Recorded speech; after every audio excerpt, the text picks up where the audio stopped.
Hello, ladies, and welcome to the Divine Romance Podcast. Today, Claudia and I have a very special guest, Inness, who went on the journey of courtship, the King's Road, with us. And I just think she has such profound results. And we're going to get into her transformations. And I especially want to ask her about how all these men showed up for her in these chivalrous ways. I think she had a lot of firsts out there. So, Yeah, it's just been really fun to witness you, Ines, because I feel like every time I get an update from you, it's like plugging into like my favorite like Italian American rom-com. It's true. So, like Ines in Florence. Yeah, it's like really, really fun to like hear about your journey and your updates and just to see how like, yeah, like Jonathan said, how men have been just showing up for you, stepping up for you in such beautiful, divine ways. So yeah. And it's very much what I want ladies to see because I think they often overcomplicate things. They make it Mm. and like you're gonna. I think your story is gonna show a lot of the magic, how a Cinderella slash bridal season Mhm. fun and have these like surprises you never thought would happen. And I feel like your story is gonna cover at least a bit of this on this call. Yeah, definitely. So Ines, do you want to just share a little bit about like where you were at when you reached out to us in December, and where you are now? Yeah, absolutely. Yeah, I mean, I think I kind of grew up in a typical mindset of West Coast US city about dating. So basically, maybe I got a few warnings about like sex education, but it was just like thrown to the wolves kind of thing. And like an idea that any sort of traditional idea around relationship, marriage was outdated, and that, basically randomness and lack of structure was the ideal like postmodern relationship goal.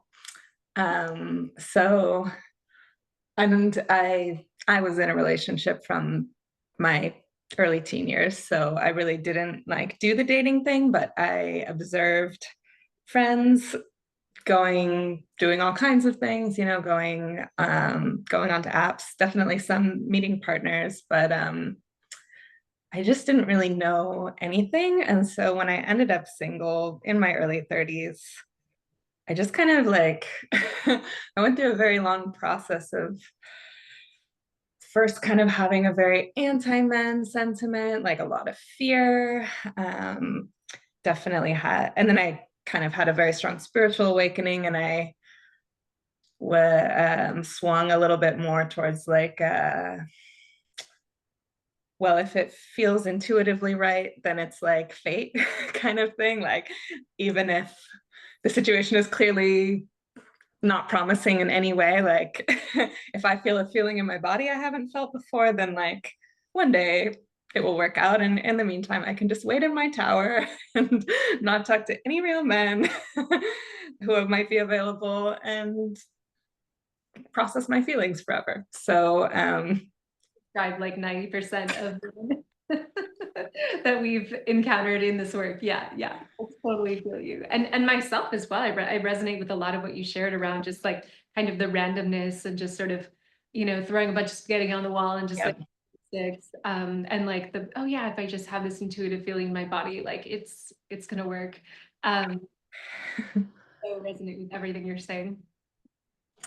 Yeah, so I think about a year ago, I like finally woke up to the fact that this fantasy in my head was definitely not going to happen, even though I thought I had accepted that a few times before, but like was really like, okay, you know, you're turning 35 years old, like you've been single for like 4 years now.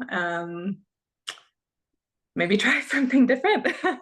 And at that time, I definitely like sort of the spiritual path had brought me back into a lot more healing with men and just realizing how completely necessary having a healed relationship with men is just for existing in the world, and definitely for if I wanted to have a healthy relationship and have a family. So I kind of started with some of Alison Armstrong's work and was reading her stuff. And I think I think I started following you guys just from like a friend I'd been in another sort of women's program with, who is an influencer, and she had reposted something of yours that resonated, and so I added you to my list of dating coaches that I follow. But I think when I opened myself up last summer again to being vulnerable and to dating, I think I watched one of your maybe Instagram live free videos about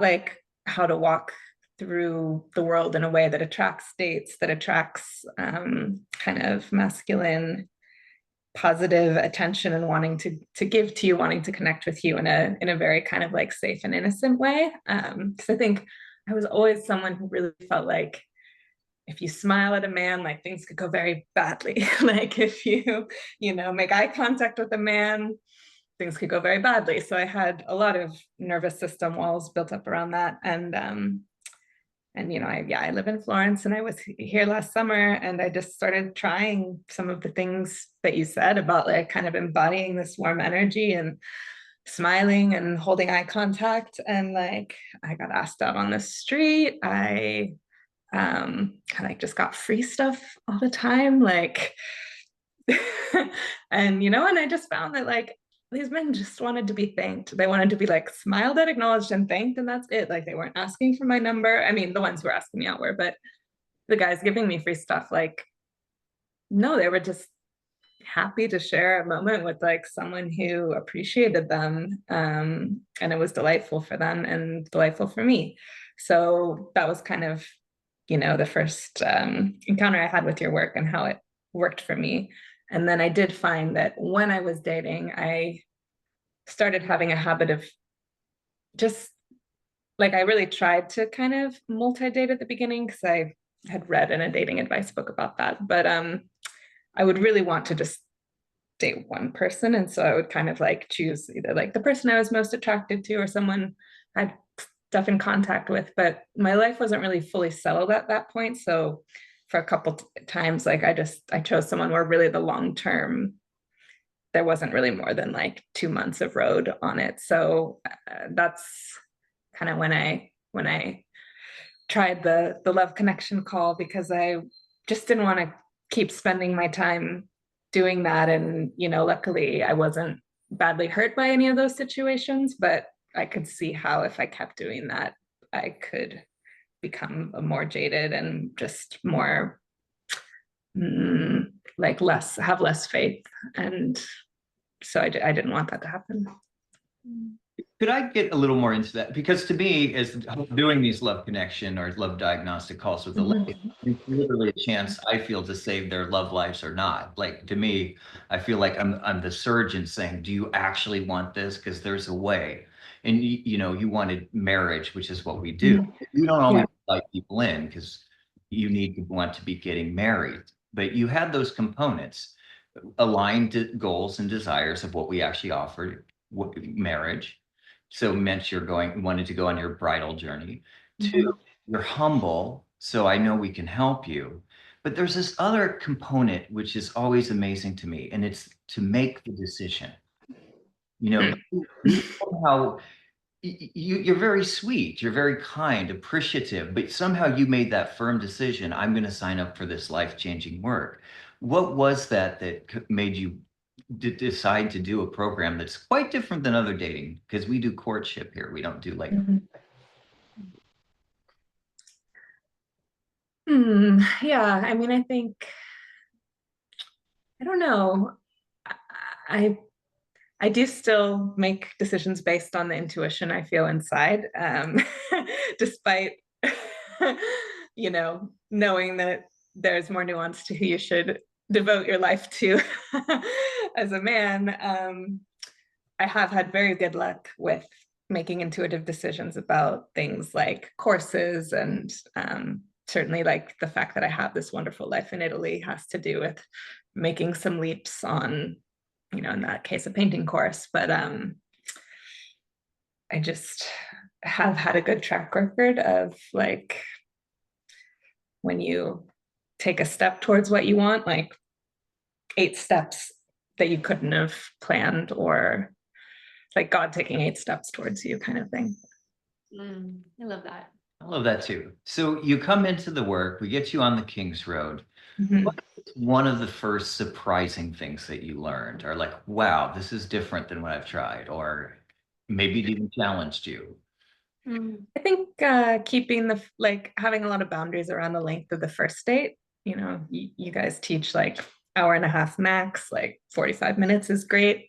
And it's like, you know, it sounded good, but I I know people who have gone on a long date on their first date and ended up together. Not to say I know what the quality of their relationship is, but it was so funny. Like I went out on 18 first dates and only 2 guys didn't want a second date. And they were both the ones that I dated more than an hour and 45 minutes with. And maybe that's a coincidence, but it's quite funny. Like, you know, that's a pretty good, I don't know, like that's what, 5, 6, 7%. And it was like exact. So that was quite funny. Oh wow, that's really interesting. Yeah. What do you think, like, in your experience, what was it like um making that transformation, or like or shortening the time of your first dates? Like Mm. experience like that for you and your body, or even the quality of the dates, or like Mm.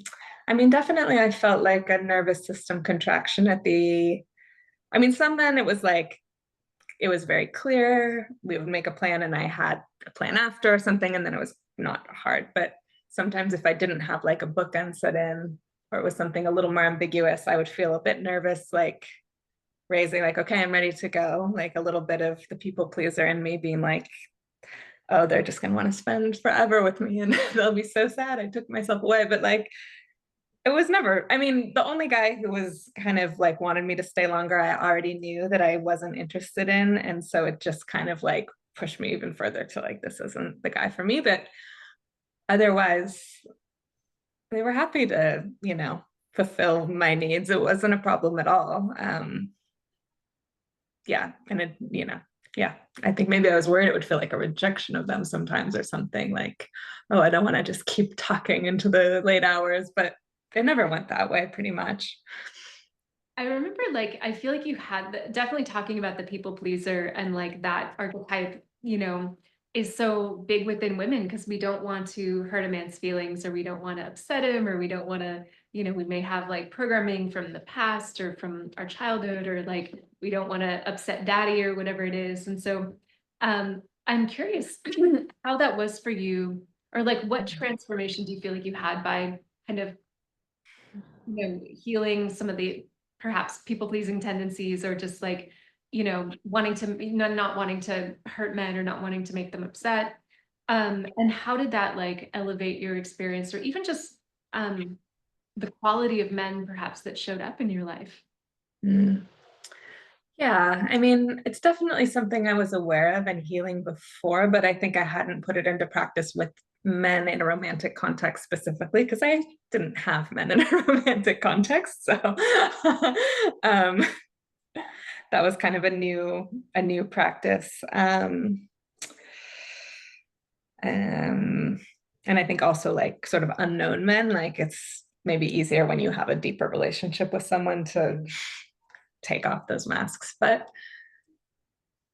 mm, yeah, I mean, I was definitely like, one thing I was very nervous about was rejecting men, but I know that like all you can do is put it off and that just makes it harder. Like you're not going to, when you sort of know that you really just don't want to see someone again, you just have to do it and then you'll feel relief. But I was really pleasantly surprised by the fact like no one wrote anything negative back to me. A few guys didn't respond at all, but pretty much all of them were like, you're such a, like you really deserve to find what you want. Like it was so nice. Me, like I really felt like they cared about me. And even though like it was like I'm slapping them in the face and they're like, you're so lovely, good luck. Okay, okay. Like, and when that kind of just kept happening, it made it easier to make those decisions. Beautiful. What are we like terms of the quality of men? Because I feel like you had some really beautiful experience. You've had some really beautiful experiences, and like really what we would call like high quality or Mhm.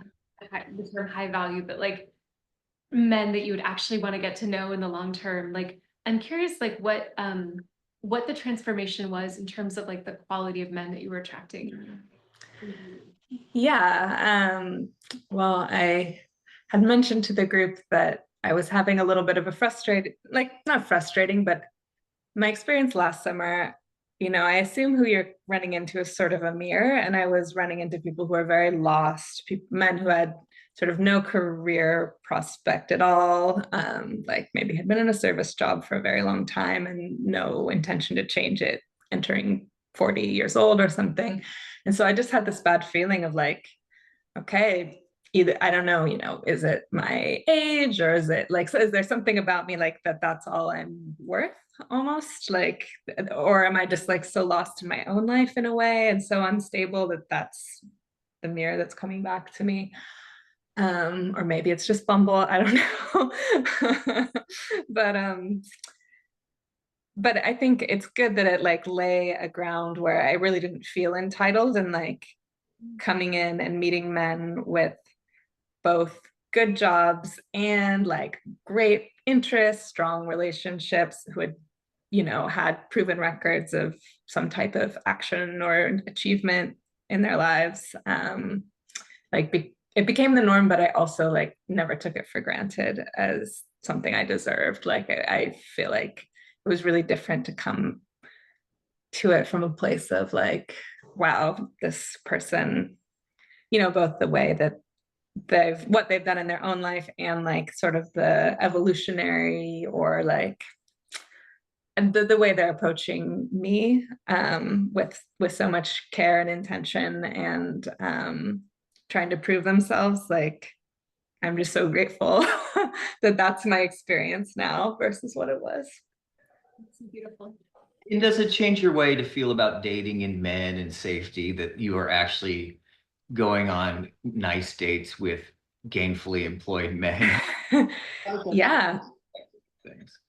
Yeah, I mean, definitely. And no one pushed my boundaries physically at all in the whole experience. Like I never felt, I mean, like the closest to that would be someone I had a misunderstanding where someone invited me for something that I thought was going to be out, but he meant in his apartment. And I said, "Oh, I'm not ready to go to your apartment." And like it was like just really quick. It was like, okay, great. Sorry, I didn't understand. Like, let's go here. I'm gonna like, he very much like pivoted and didn't, and he was like, no, no, no, I didn't mean it like that, but yes, okay, I'll take you here. We'll do this. We'll do this. And it was like he was totally, it was fine. And so I think, some of the fears I had based on hearing stories or reading articles, seeing Instagram posts, whatever, about like the dating world was that I was going to have to be fending off all kinds of things I didn't like. And actually, like the actual work I had to put into setting boundaries really eliminated a lot of that for me when coming up in my world. I love that so much. And like, yeah, it's kind of like for us as women, we hold this sort of internal posture. It's not like a posture of entitlement, but it's just a posture of like receptivity and appreciation and Mhm. admiration, but also like discernment, right? Men surprisingly rise to the occasion of that. And like and ones who, who aren't right will just fall away and we don't have to like get into any sort of weird entanglement with men who aren't ultimately the types of men that we want to be involved with. But I'm curious if you experience any of that like sense of like, oh, this is my sort of like the internal posture that I'm holding is influencing the kinds of men who are coming into my Mhm. space, or was it the boundaries, or was it like, because I think this is what a lot of women, a code that a lot of women are having a hard time cracking. Like Mhm. it's like my inner experience, my inner posture, my inner embodiment. How can I be that woman um, who men want to show up in that way for? Mhm. Yeah, I mean, I think I feel that femininity was a huge part of it. I think it's very rare for men who are dating today to encounter women who are coming in a feminine mode. And it's like, I mean, it really does something to them. I don't know. It does something really good to them, from what I've seen. So, I think like that mode of receptiveness, appreciation from a boundary place, from a kind of mysterious place, and not in a gamesy way, but just sort of like, okay, I've shared these things with you today, and now I'm kind of tired, and like let's move away for a few days, and then like I'll share a little more with you. But yeah, it's kind of like magic. I can't even I mean, I yeah, I try and tell my friends. I'm just kind of blown away. Beautiful. I love that. To me, this is one of the most exciting things of this work is sending appreciative, feminine, honoring the masculine women out on dating, and they get a different result. Like I knew once you learn the way, and boundaries was huge for you. And I think just knowing what to do in a courtship container, like I was very confident we were going to get some good like reactions, and that's what I'm waiting for because that's where the husbands are. If they get how cool you are, how much you appreciate them, that's such a huge word, and like they'll fight for the femininity. They'll like step up, and you've just met these men. And I wondered if you could share, like, because it was so fun watching your like Italian romance movie going on there, Florence. Could you share with our audience a little bit of how men did step up? Maybe you even had some first. Yeah. It really you want to enjoy the last time you're going to be single, and I thought you really did. Yeah, I did. I mean, I think all the best examples are from the man who now I'm seeing exclusively. So, like, I guess that's how it should be. But yeah, I had gone on a vacation with family and been gone for 2 weeks. And, um, the day I got back, I let him know I was back, and I was still talking to other men at that point. But he just said, like, there's going to be a surprise for you tomorrow. Like, stay tuned kind of thing. And then the next morning, it was like organizing for me for what time I could go to a flower shop to pick up flowers, a flower shop that's, 4-minute walk from my house because he lives 30 minutes away in another town. And it was a holiday, and I kind of had this. It was a holiday, so I had some issues with grocery shopping. So I showed up late because I kind of thought it was Italian hours, you say one time, but maybe 40 minutes later is okay. But actually, the shop had been closed. The woman was just there to give me the flowers. And so I looked at my phone and I had these missed calls from him because he had to organize with her to leave them with someone else. But, he wasn't at all annoyed with me about it. Like, he was just so happy that I could get the flowers. And yeah, it was just really beautiful. I mean, I've been given flowers before, but like never sent them. Like, never have I been the girl walking down the street with flowers, knowing, someone sent them just for me, and kind of feeling that energy um, in the world. So that was really beautiful. Uh, Also, he took me on a picnic where he had made homemade lasagna, but he also had brought like really nice steaks and like a little grill, like a little one-time use grill from the supermarket. So like he's grilling on this picnic steak, and he made lasagna.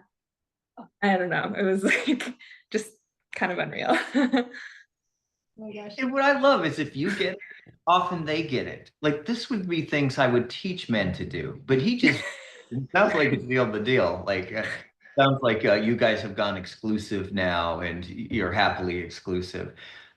Maybe you could tell us a few qualities that you adore about this man and why Mm. you.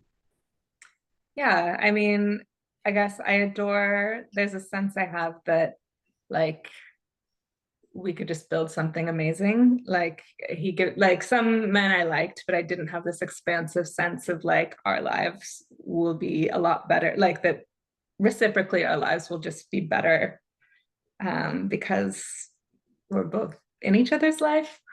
He's extremely complimentary of me, like so, I don't know, just so generous and so thoughtful about things I haven't even thought about yet, like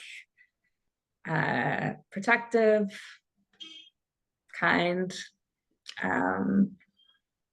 yeah, really, really gentlemanly, and really like puts more effort in than I would have ever expected. And consistent, like really consistent.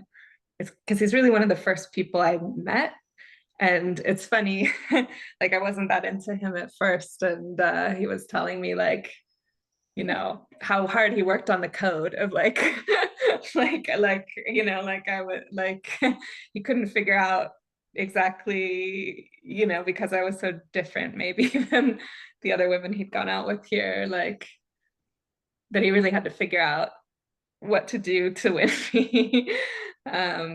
And so definitely like that type of persistence, I think, is very attractive. Okay, I just have to ask you because this is such a big thing for so many women. So many women are like, oh, I'm not attracted to him, I'm not into him. We had our first date and I'm just gonna, he's like, he's out, right? I'm curious how that was for you because you said you're not fully into this guy at the beginning and then he like kind of wooed you over time. Like, what was that experience? Like, what in particular do you feel like shifted your heart or shifted your perspective about it? Or what would you say even to women who have maybe that tendency to just be like, oh, like, and we had a first date and he's not the one, like she just kind of immediately dismisses him because he doesn't fit some she has or whatever. Like, yeah. Yeah, I mean, I guess like what I found was, you know, I do kind of try to listen for like yes, no, and not yet. And like what I found was there weren't that many like pure no's after a first date. Like you just don't know. It's a stranger in front of you. And I had read in a, I think Laura Doyle says that you know, you should give a good man who's showing up 3 dates to see if you feel attracted to him. And I think I was lucky enough that I have never felt attracted to a man the first time I met him. So I knew that for me, like even the men I've been the most attracted to, I had to meet them 2 or 3 times to recognize that. Um, and so in this case, luckily, the third time I did feel like the attraction was there. And the first and second time there was enough compatibility that, but honestly, I mean, it was touch and go, like, because I just was seeing so many people that I was a little overwhelmed. But I guess that's where God comes in, because it was like the thing he would ask me to do or the time he asked me for just was always like so nice sounding and convenient that it was like, okay, I'll give him one more shot. And if I, you know, if it doesn't go well, then then I'll focus on other people. But God really kind of helped me with that. Beautiful. I love that so much. I love so much about that because I think I feel very strongly that's why you had such success. Is God ran the show. This was a faith-based journey because I wanted to make sure you could show up and do the work and have the boundaries and learn the way. But you weren't, you say overwhelmed, but I didn't see you get overwhelmed all the time. You weren't overthinking, like you learned to chill and let the men take you on journeys and let the experience kind of have its own flow and way. And that's one of the things is it's not like this hyper homework. You actually have to kick back and let God come in and let the men present themselves. And I thought you did really good at kicking back at some point and letting the chess game happen. And so, of course, he comes up and steps up. But I find this fascinating, and that's that you weren't initially that attracted because one of the most common things I'll hear on love diagnostic calls is, I'm not attracted to any men. And it occurs to me that the majority of those ladies are not getting past a first or a second date. They just knock them down. Yeah. And there's probably a little bit of a list in their heads too. So this is fascinating because I feel like I can report back on that. This is why we practice with the men for a while. Mhm. And you were really open to practicing and learning. Like 18 men was probably a bit to go. We don't always say date 18 men. I think the bees were swarming around you a little bit. I think it just was like just inexperience, like making the profiles, and then like sudden, like I just swiped a few people, and then suddenly I had all these matches, and like I didn't, a lot of these men's profiles don't have enough information for you to really know, unless there's some red flags, like whether they just don't put the same type of effort into their profile necessarily. So I think, yeah, with my inexperience, I really. With that many, you could select more. And I felt like you learned to pace it out over time. So you weren't over. Yeah. Yeah. Yeah. Beautiful. Well, do you have anything else you want to ask me? Yeah. Is there anything else you would like to share with ladies that maybe haven't done work with us, like a final thought or that might be curious, but Yeah, I mean, what comes up is like, I was really, really craving to be in this one-to-one exclusive relationship, and I'm very happy I am. And now I see like the whole next layer of of kind of somatic walls and things I have to work through. But even this morning, I did one of the practices from the program, and that was really helpful. And again, like I feel like, I don't know, like I just have a really good foundation for kind of the next step of what I need to do to be able to hold the type of relationship that I know I desire. Um, so yeah, I feel really grateful to have the opportunity, and I try not to be like superior with my friends. I think sometimes I feel like I have like a magic code or something, and I really do want to share that with them in a way that's palatable to them, but maybe sometimes it could sound a little bit like um so easy, like I started dating in February, and we'll see how things go, but I found a great man by May. So I guess just like it's really, again, I'm blown away by how effective it is. And also, I think for me, it was really helpful because I think also, for instance, Laura Doyle's work is very effective, but just reading a book and then holding myself accountable is very different than having a community and like people I'm checking in with every week. It's like, okay, if I go and I don't know, like if I just felt like I had something to be accountable to, and that helped me make better decisions and kind of stick to the principles instead of being like, oh, maybe this is my last time I'll be single, like I'm going to make some rash decisions that are going to derail the whole process and energy. Beautiful. Yeah, I love that. I mean, having the group space is so important, right? Because you can it's like you can see what's working, what's not working. You also just see like realize you're not alone on the path, and like there's other women who are on the exact same journey as you, and you're held and Yeah. Yeah. Yeah. Held accountable. And I thought you'd appreciate that, having tried, but not know, like to have guardrails and the steps and stages, like what these stages are and know where you're at. And even like I remember one time I called you on some things, and you were able, like it was really fun to call you on that, be like, that's not the way we do this, and you knew that, and then we moved forward and never did that again. And it's just that I felt like we really could hold you through that journey quite easily. You were a bit receptive to being coachable. Yeah. Because that's, if you're cool and coachable, we say we can get you a husband, generally speaking.